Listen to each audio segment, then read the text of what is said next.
Hello everyone, this is Azaralis, and we are back again with some more Warframe. Today we're going to be taking a look at Oberon, and we're going to look at how, I have 3 different builds actually for him, and I will show you each one of those. But before we get into that, we're going to talk about the changes that happened to him recently. Also, I wanted to go ahead and let you guys know that I am getting pretty darn sick. I'm right in the midst of it now. I might sound a little weird. So, first off, guys, the one of the big changes that happened to him was Smite. Smite now will do what it normally did, where it will go ahead and explode out from the target, but now those projectiles that come out of the target will go ahead and home in on other enemies. Very, very nice. Makes it far more useful. Hallowed Ground had arguably one of the best buffs in all of it. Arguably. Hallowed Ground actually now can go ahead and increase the armor of Tenno who are standing in it. Absolutely fantastic. Also, it strips debuffs off of those targets. Once again, really fantastic. And finally, Hallowed Ground has the ability to make them immune to CC. Really, really good. It's very situational. You'll only see it on one of my builds that I'm about to show you, and that's really because it is very situational. People need to know to use it.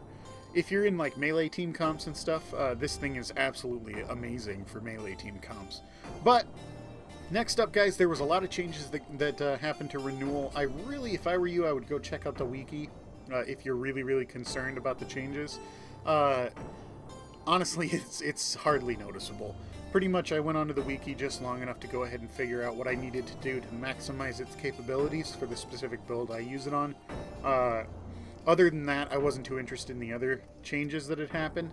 The one thing that I should tell you guys about, though, is that now when it finishes healing someone to max, it will go ahead and it will remove debuffs from them, which is a really nice touch.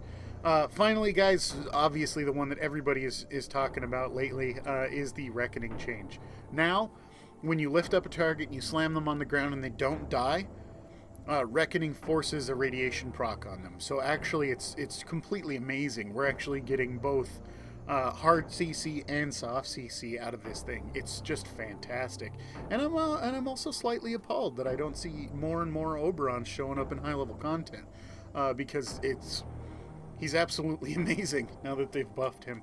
I enjoyed playing him in the first place. Before they did any of that, I was playing in endgame content easily playing in extreme high-level content with him. But now that they buffed him, he's even better.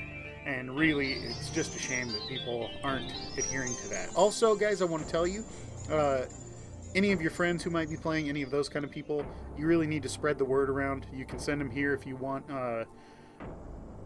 They need to know that all of that older information that was talking about how he was no good is all junk now.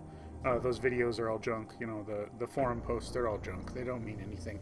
So, that's something we should all spread around. He is completely total turnaround. Really, he was useful for his Reckoning builds in the first place, and he was a healer, so it was nice to have him around anyway. Now, all of it does even better than it did. He just got straight buffs all across the board, so fantastic. Last thing I want to talk about for changes is there is also a fairly finicky blind function that happens on Reckoning. It's very hard to notice. You can see a particle effect going around the face and or upper body of your enemy that tells you that they've been blinded. Not totally sure how it works. I'm still playing around with it, and I've noticed it happen. You know, that's all I can really say. So just remember that's in there too. So let's go ahead and take a look at my builds. Guys, one of the things I want to tell you about this is a typical Reckoning spam build, and that's because I have no reason to change it. No reason to change it whatsoever. The whole entire deal with the Reckoning spam build is it just got straight up buffed. Now we have both the hard CC of lifting them up and dropping them on the ground. We also have that CC proc, that radiation proc on those guys too. So it's just fantastic all the way across the board. What we've got here is we have, of course, Reckoning. We have a full overextended, and then we have a rank 6 stretch in the wrong slot because that's all I could fit. Guys, I am seriously tempted nowadays to go ahead and form this guy. The only reason I haven't is because really to do anything that I want, I'm going to have to put 2 formas on this guy, and I don't forma my Warframes very easily. I have tons and tons of excess formas. I could do it if I wanted to, but I tend to go for things, I do them when I have to. You know, when I really just absolutely need to. And the fact of the matter is that this build, as it is right now, is working perfectly. So, that's one of those things that I would definitely max out if I went ahead and formed him, though. The range on this, the combo of overextended and stretch, I mean, we're getting 100 and what, 102.5? Amazing. Huge range. I can go ahead and be on the second level of like a tower level and be picking up dudes on the bottom level. Absolutely fantastic. I don't even want to imagine how big it's going to be once I max this out. Also, guys, we have a fleeting expertise, and that's because we don't have to worry about duration on this. All we have to worry about is just being able to do it over and over again. And a flow. So fleeting expertise flow for our energy management. But guys, one of the things that you will see me using a lot on Oberon is a rage. And sorry about the background noise there. The reason that I use rage on Oberon is the fact that when you want to maximize the capabilities of his reckoning per se, you really want to get into close range. If you're standing at the outskirts of your range capabilities for your reckoning, you can use it, but you are going to hit only a few targets. If you get in the habit of just charging in real quick, using your reckoning, and bailing out while everybody's standing back up again, you're going to have a much easier time. But in extreme high-level content, you're going to take damage doing that. No ifs, ands, or buts. There's been times in there, you know, past 35, 40 minutes where I will be going and even with a redirection and vitality at the ranks I have them, I will come out and I will still have taken damage to my vitality by the time I get out of harm's way.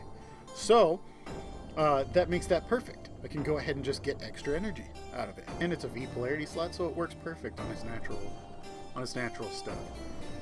So very self-explanatory. I do have to say a couple more things about this build before we move on to the next one, and that is that the build that you're seeing originally with the Boltor Prime, the Tysus, and the Orthos Prime, this is what I would do normally.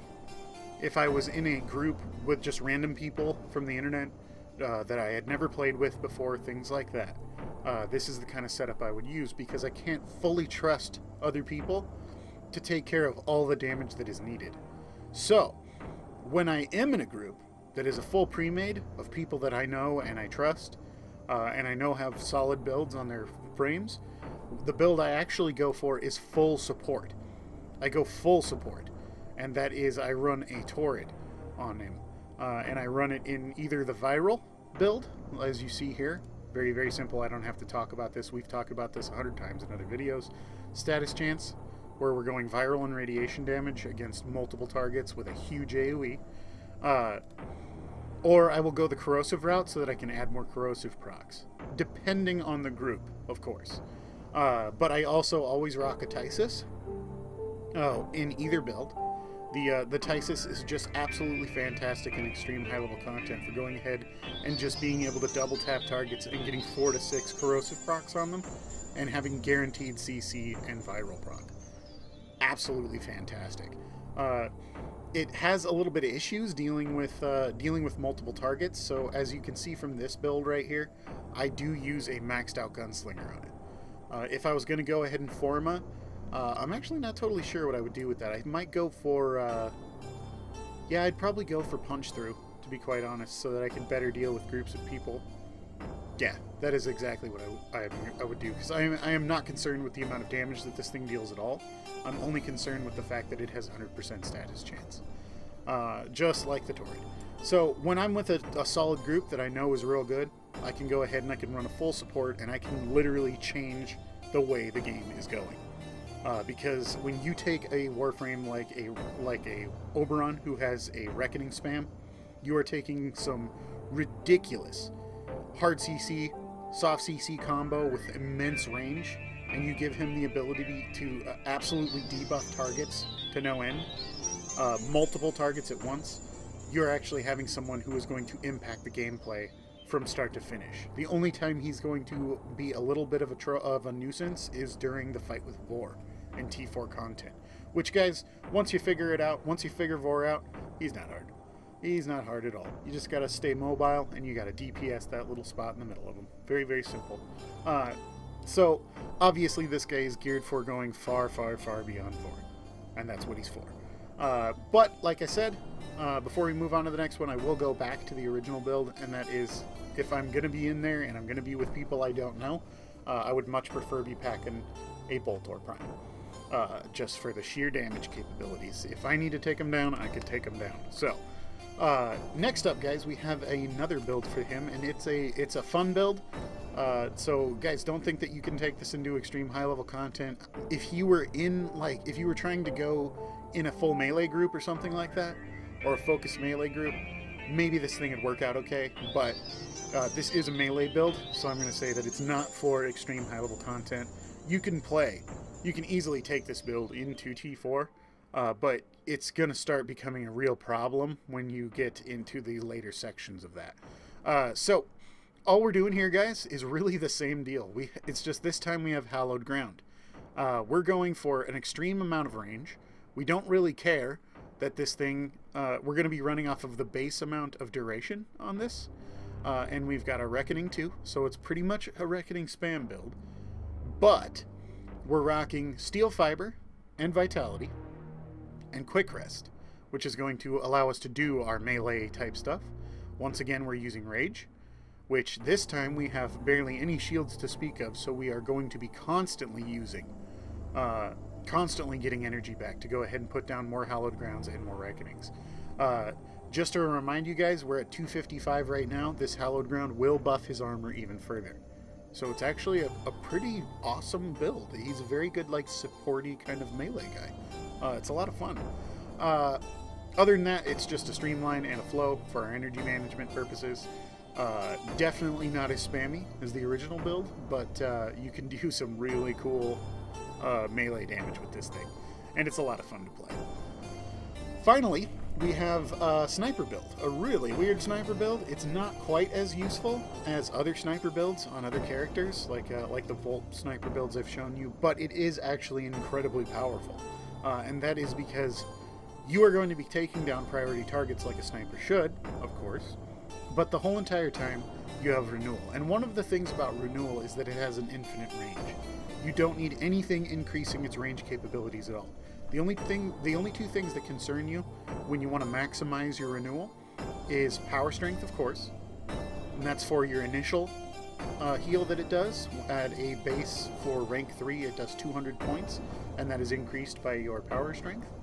Then the only other thing that matters is duration, which on this build we have 93% power duration. What that does, guys, and this is weird, I definitely recommend checking out the wiki if this doesn't make any sense. Power duration inversely affects the heal over time.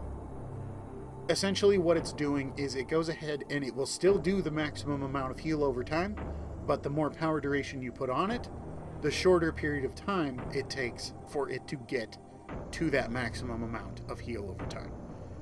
So, just to run over it one more time, just for good measure, we have a Renewal that does a base amount of burst heal to all the targets that it hits, and then as you increase its power duration, it decreases the time that it takes for the heal over time effect that happens after the burst to finish. So you get more heals in a shorter period of time, is what I'm saying. Inversely affected by power duration. Finally, guys, we have a Vigor and Vitality combo, and that's because all we really have to worry about is just healing ourselves, and this is going to force us into going ahead and using that Renewal on ourselves. Because we only have so much shields to speak of, we're going to be taking damage here and there, from different targets, and this is going to go ahead and keep us using Renewal. What that does is unspoken synergy. You're not looking up at the top right hand corner to look at people's healths. If you're in the middle of scoping in on a guy and you realize that you've taken some damage and you need to heal, you're going to pop that heal, and since it has an infinite range, it's automatically going to heal anyone else who needs to be healed. So, absolutely fantastic. Obviously, guys, people like the Volt build, things like that, the sniper builds, like also Ember works really well. Those people are going to be more beneficial, but heals are heals at the end of the day. It's actually a really nice thing to have in your corner, especially if you have a lot of melee guys in your group. Having a sniper in your corner who is also going to be healing those targets is really, really nice. Really nice. So, definitely don't rule it out. I'd say give it a shot. throw it into one of your team compositions and see if it actually helps you out a lot, because it can. It really can. And I definitely recommend checking it out. But all in all, guys, that first one I showed you is just money. It's just money. The fact that we have both radiation procs and hard CC coming out of this thing, out of the Reckoning, just means that a basic Reckoning spam build is going to be glorious. Also, last note that I'm going to make before we close this video up is that running a straight traditional Oberon build is so much fun. I'm talking about having all of his abilities, and you get yourself some tankiness, you get yourself some power strength, the whole 9 yards. It's just so good. He's a flat-out paladin. And when you think about a paladin who has all of the skills of a paladin, he's just useful. Just useful. He's got heals, he's got damage dealing capabilities, he's got hardcore CC in this game. It's just fun. So definitely, guys, if you still have an Oberon hanging around and you just got him in a basic build, run him in there. Because, man, I still do that on occasion. I will go ahead and I will strip down one of these builds and I will just make a classic Oberon build. And it's fun to play. It's especially fun to play in defense missions. So try that out if you have a chance. But anyway, guys, thank you for watching. This is all I have to show you today on the Oberon. You need to get out there. That's for sure. I'm actually slightly appalled that I'm not seeing even more of them after this buff in high-level content. And that's because, honestly, guys, like I was saying earlier, we need to get the word out, is what it is. We just need to get the word out on him and let newer players know that these old forum posts and these older videos are just baloney now. Because he's insanely useful. He has on par CC capabilities with some of the best CCers in the game now. And he has the ability to be a healer too, once you get some forms on him, which is where I'm headed. So, thanks for watching, guys. I'm Azraelis, and I'm out of here. Go get your Oberon. Peace.